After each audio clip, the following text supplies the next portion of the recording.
Hello, Ryari Fushimitsu here, and welcome to Let's Play Ape Escape 2, Part 2. So we're just continuing off from where we left off now. We're going to Spain, where I think we're going to get a new gadget, because pretty much every level this game so far has given us at least one new gadget, right? This game's just throwing all the gadgets at us right here at top. Sure, Ape Escape, the original did something like that. But still, it did give us some good breaks between getting new gadgets. Let's learn the new gadget before we get a new gadget. But the good thing about this game, it doesn't force you to do gadget training like it did in the first game. The first game had forced you to do gadget training, but it actually gives you the option to, or do you already know how to use a gadget? I know how to use all these gadgets, mostly all the same ones in the first game. They're pretty easy to figure out, so I don't even bother with training. I just skip all that and go straight to the action. And so we're just going to assign the new hoop. This is where it starts to become kind of problematic when we get so many gadgets.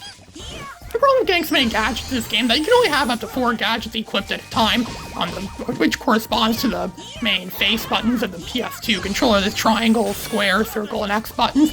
But the thing is, eventually you're going to be getting so many gadgets in the game later on in the game, you're going to be constantly needing to switch through them for different things. It actually becomes annoying, because in this game, it's not like Ape Escape 3. In Ape Escape 3, they fixed this problem by having it so you just tap the buttons and cycle through all the gadgets. But in this game, they don't do that in this game. So you actually have to pause the game using the select button, most likely, and switch the gadget. Just like you had to do in the first Ape Escape.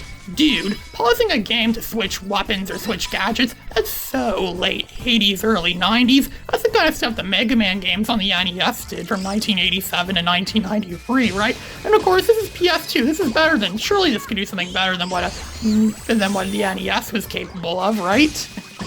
So now we're in the Spanish village, where there's going to be the matadors hanging around. They're going to be like throwing around their red, whatever you call their red cloaks. They're trying to make the bulls pissed off, which I don't think there are any bulls in this part of the level.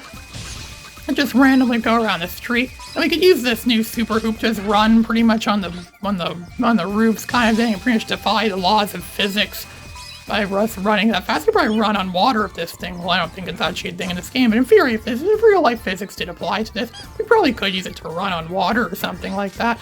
So we're on the roof of the building pretty much, and this level is really like something. I can imagine they actually did build a city like this. A city like this I don't think could survive actually, where it's so easy to get to the roofs of buildings just by simply walking around or touching stuff or hitting buttons that go to things. Well, actually, come to think, I wonder what that would be like if they actually made something like this in real life. I don't think it would seriously last. I don't know. But then again, I know nothing about architecture. I never studied architecture or anything like that in one bit. But then again, the guy that I'm writing a book about right now, the Man-Child, he took a whole college program on computer architecture, like software architecture and design, and yet he doesn't even know a thing about computers, even though he's been in a program like that for 5 years, which is way longer than it should have been, just to get a stupid associate's degree at a community college. I mean, sure, I've been in college for 5 years, but I've earned a lot better stuff than he did, probably. I actually got a bachelor's degree in animation, but didn't get a job, so I went to computer software school, where I didn't really graduate that, but I still earned some pretty decent skills that could help me get a job. I actually thought I could be coding games like this, or even thought of coding Atari 2600 games. Imagine that, Ape Escape for the Atari 2600. If I made an Ape Escape game now, it would be way more Ape Escape games than what Sony's made in the last years, considering the fact that this series is mostly dormant now. Yeah, I can imagine doing an Ape Escape fan game. I don't think anyone's done it for it. I mean, people make fan games of Mario, people make fan games of Sonic and stuff like that. And then, of course, if you make fan games of Sonic, Sega thinks, ooh, this is cool, maybe we'll hire you. But if you make fan games of Nintendo, they take you to court, because Nintendo doesn't seem to like it when people make fan games of their intellectual properties. I mean, I've never really actually made a fan game before, mostly because my programming skills are not that good, but the Raspberry Pi that I have actually comes with a book about how to program and programming techniques. I still want to make some games of that stuff, but I never got the time for that yet. Since I'm still working on my book, as I said earlier, just recently I started drawing comic books. I'm actually going to draw Jason and Mason comic books, and eventually Odyssey of Oddities and Ivan's War comics. And so I draw them out, and eventually I'm going to sell them on Lulu.com as actual books, or some self-publishing website of that sort. And yeah, this is actually finally time for me to profit off my intellectual properties. And so we've cleared Viva Hispania, as you can see right there. We just captured all the doesn't even make us capture all the monkeys in the level. Always leaves a few monkeys out, so we have to go back later. The game forces you to go back later to get more monkeys in the game, just like what the first game did. And oh look, it's the first boss battle.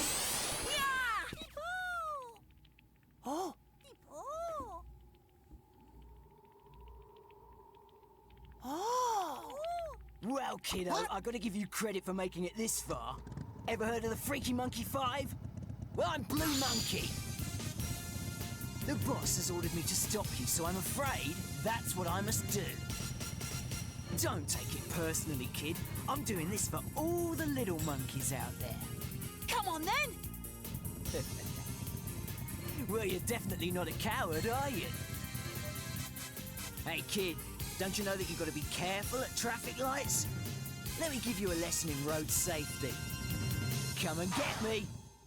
That's not even really a hint, Bill. I also makes it seem like he's giving us a hint on how to defeat him using the traffic lights. And really, the traffic lights do jack all, other than just stop you from getting to certain parts of the level. If you run over the red, where it's red right there, this is the road that's going to fall apart. If you really want to beat him, you just simply run into him with the super hoop, or the dash hoop, I think is what it's called in this game officially. I can see what I just did there. Look at that. See, I just ran across the red light. See what I just did? But of course, you have the super hoop equipped. That doesn't really do much bad. So really, these traffic lights are mostly useless. Kind of like traffic lights in Boston or things like that.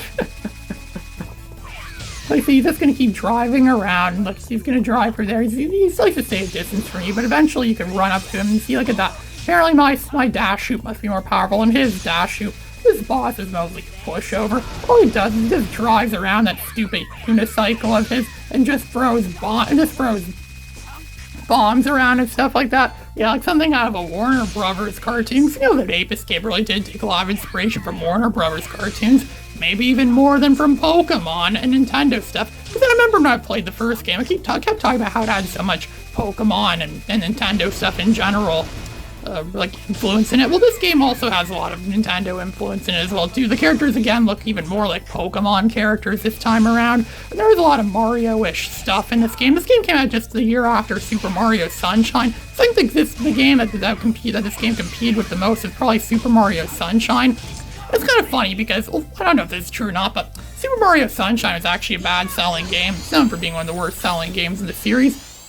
I thought his system didn't really sell very well too either. That's what I heard. I don't know if that's actually true or not, that Mario Sunshine sold poorly. I don't know after this. That's what people are saying about it.